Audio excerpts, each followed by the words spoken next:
অবশেষে সিঁড়িটা খুলতেই হলো, না খুলে আর কোনো উপায় নেই।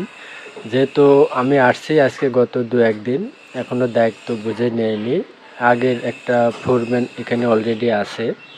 তো যাই হোক, সেটা বড় বিষয় না। আসলে এই সিঁড়িটা ড্রয়িংয়ে যেভাবে আছে সেভাবেই হবে, কিন্তু এখানে ড্রয়িংটা না বোঝার ক্ষেত্রে কিন্তু সিঁড়িটা উল্টা হয়ে গেছে আর কি। তারপরে সিঁড়িটা বাঁধা হয়েছিল হওয়ার পরে আমি তো একটা ভিডিও আপলোড দিয়েছিলাম। তো অবশেষে আজকে বিটিআই কোম্পানির কাজ, এটা হেড অফিস থেকে বড় ইঞ্জিনিয়ার থেকে আসছিল। আসার পরে উনি এই সিঁড়িটা ভুল বলে প্রমাণ করছে, যার কারণে কিন্তু সিঁড়িটা খোলা হচ্ছে। তো এখন উনি যেভাবে এখানে বুঝাই দিয়ে গেছে এবং ড্রয়িংটা সহ, তো সেভাবেই এই সিঁড়িটা করা হবে। তবে এখন এই সিঁড়িটা আমি কাজ করব, ওনারা যেভাবে বোঝা দিল তো সেভাবে কাজ করব এবং আপনাদের সাথে আমি সম্পূর্ণ জিনিসটাই শেয়ার করব। তো এই সিঁড়িটা ভাঙার পরে এখন এটাই হচ্ছে মেন, যে ওনারা ইঞ্জিনিয়ার যারা বড় ইঞ্জিনিয়ার আসছিল দেখা দিয়ে গেছে এইভাবে এখন করতে হবে। তা আমি এখানে বটমের রডগুলো দিছি, এগুলো আমি আপনাদের দেখাই। তো যে এখানে যেটা দেখতে পাচ্ছেন এই রডগুলো, এগুলো হবে আপনার ওয়েট স্ল্যাবের টপ রড, এবং আপনার এই ল্যান্ডিংয়ে আসার পরে ল্যান্ডিংয়ের হবে মেন রড। এটা হচ্ছে ল্যান্ডিংয়ের মেন রড, আর এটা হচ্ছে আপনার ওয়েট স্ল্যাবের টপ রড। এটা হচ্ছে প্রথম লেয়ার গেল। এরপরে আমরা সেকেন্ড লেয়ার যে রডগুলো দেব সেগুলো হচ্ছে আপনার এই যে ওয়েট স্ল্যাবে যে বড় রডগুলো আসে সেগুলো কিন্তু 4 ইঞ্চি পরপর আছে। আর এই 4 ইঞ্চি পরপর রড যেটা, সেটা হচ্ছে এই যে এখানে একটা রড দেওয়া আছে, এই যে দেখতে পাচ্ছেন এই রডটা কিন্তু ডাইরেক্ট গেছে, এই যে দেখতে পাচ্ছেন একবার ওই উপরে বিমের উপরে আছে।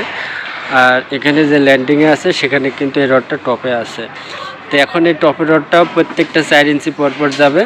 এইটার টপ আর ওয়েট স্ল্যাবের হচ্ছে বটম, এটাও কিন্তু আপনি ডাইরেক্ট 4 ইঞ্চি পরপর যাব। আর আগের যে সিঁড়িটা ছিল সেই সিঁড়িটায় উপর করে রডগুলো বাঁধা ছিল 8 ইঞ্চি, তো সেখানে 8 ইঞ্চির জায়গায় কমে কিন্তু এটা 4 ইঞ্চি আসলো। আর আগের যে সিঁড়ি সেটার তো আপনার এই যে ল্যান্ডিংয়ের যে টপ রড সেটা কিন্তু ওয়েট স্ল্যাবে বটমে মেন রড ছিল না, ওখানে শর্ট রড ছিল।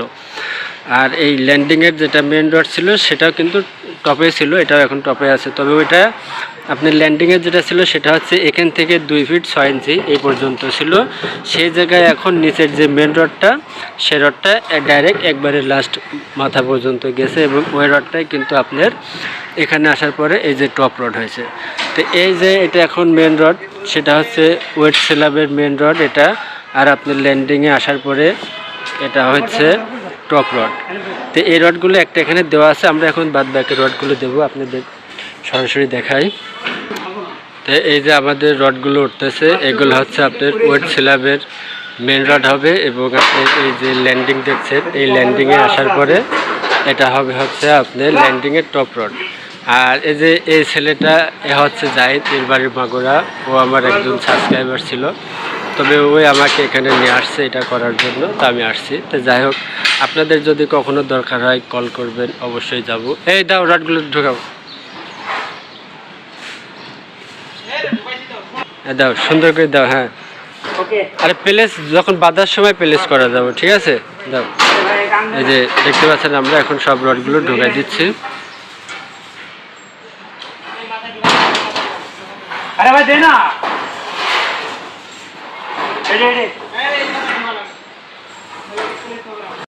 এই যে সিঁড়ির রড বাঁধা আমাদের শেষ, এখন এই সিঁড়িটা কমপ্লিট।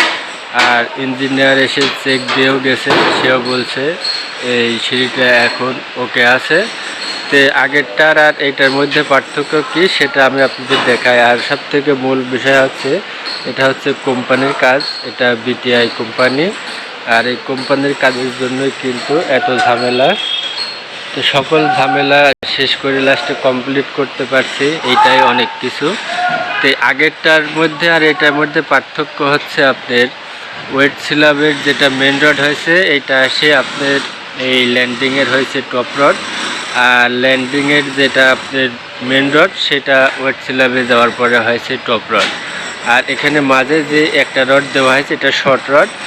এই শর্ট রডটা হচ্ছে এই যে এই পর্যন্ত আসছে 2 ফিট 6 ইঞ্চি, যেটা আগেও ছিল সেটা এখন এখানে একটু চেঞ্জ হয়েছে আর কি। এতে এই হলো এই সিঁড়ির বিস্তারিতটা। সব কিছুই ঠিক থাকলো, মাঝখানে কী হলো সেটা খুলে হালকা একটু এখানে চেঞ্জ করা হয়েছে। টপ বটমের যে রডগুলো ছিল সেই রডগুলোই কিন্তু এখানে চেঞ্জ করে এখন দেওয়া হয়েছে। আশা করি অবশ্য আপনাদের কাছে একটা ভালো লাগতে পারে এবং একটু শিক্ষণীয় বিষয় হতে পারে যারা এমন সিঁড়ির কাজ করতেছেন। তো ভিডিওটা ভালো লাগলে একটা লাইক দিতে পারেন। আর যদি আমার এই চ্যানেলে আপনারা নতুন হয়ে থাকেন তাহলে অবশ্যই চ্যানেলটা সাবস্ক্রাইব করে রাখবেন। সবাই ভালো থাকবেন, ধন্যবাদ।